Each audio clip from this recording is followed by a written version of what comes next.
Today, we're diving into a story about some of the greatest heroes in American history. It's a story about incredible bravery, a deep guarded secret, and a thank you that took, well, it took a very, very long time to arrive. 56. Let's just put that number up there for a second. 56. What is that? It's not an age, not an anniversary. It's a wait. 56 years. That's how long a group of heroes had to wait. And really, that's the whole question here, isn't it? It kind of gets to the heart of what we think about gratitude, about justice, and what we choose to remember. How long is too long to wait for a simple thank you? To even begin to understand that 56-year wait, you first have to understand the secret they were keeping. This wasn't just any secret. This was something so important it was protected under the threat of treason. I mean, look at this contrast. It's night and day.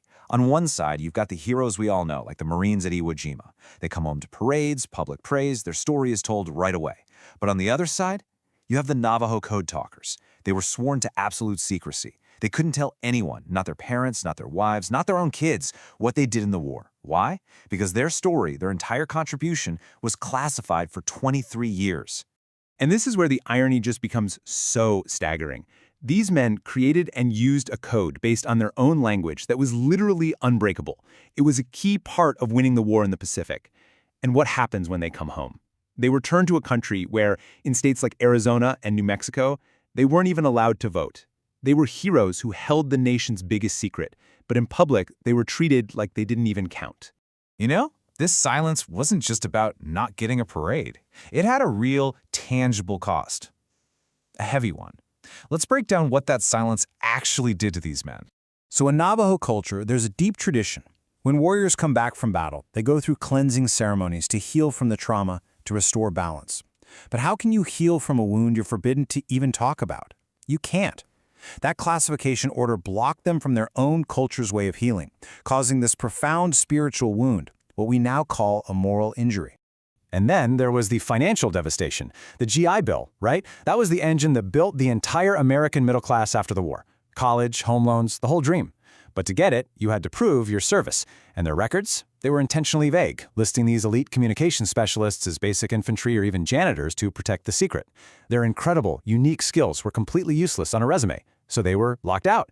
They fought for American prosperity, and then were denied their piece of it. So, after all that, how did the silence finally break?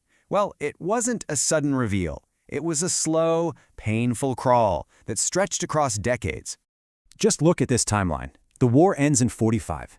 For the next 23 years, crickets. Nothing. Finally, in 1968, new technology makes the code obsolete, so the program is declassified. A tiny step. It takes another 14 years before President Reagan declares a national day for them in 1982. A nice gesture, for sure. But the highest honor a civilian can get, the Congressional Gold Medal, that didn't happen until 2001. A full 56 years after they came home. That ceremony in 2001, it should have been this incredible moment of pure victory. But after 56 years, it was something else entirely. Something way more complicated. Okay, so the stage is set. The medals are polished. The nation is finally ready to hear their story, to give them the honor they had earned more than half a century ago. And here's the gut punch. For most of the original 29 men, the pioneers who built this code from the ground up, it was too late. They had already passed away, never seeing this day, never getting to hear that official thank you. So who was standing on that stage? Their children, their grandchildren. Can you just imagine that for a second, receiving this incredible honor for your father or your grandfather, who you might have only known as a quiet farmer, and you're just now learning that he was one of the secret weapons that won the war. It's got to be this unbelievable mix of pride and just profound sadness for what was missed. Which brings us right back to this classic, difficult question. When recognition arrives so late that most of the heroes aren't there to receive it, is it still justice? Does it still count in the same way? You know, this whole story, it's bigger than just one group of soldiers. It really forces us to zoom out and ask a much bigger, much more personal question about who's in control of our own narratives. What does it really mean to be free, to be sovereign? This quote nails it. It's not just about not being in chains. It's about having the right to own your own life, to tell your own story, to define your own history. For decades, the code talkers had that fundamental right taken from them, all in the name of national security. And that's really the thought I want to leave you with today. The story of the Code Talkers is an incredible testament to silent sacrifice, but it's also a warning. We have to ask ourselves, who gets to decide which parts of our lives, our stories, our histories belong to us, and which parts can be taken, classified, and hidden away by the state? It's a question that was crucial then, and it's just as crucial now.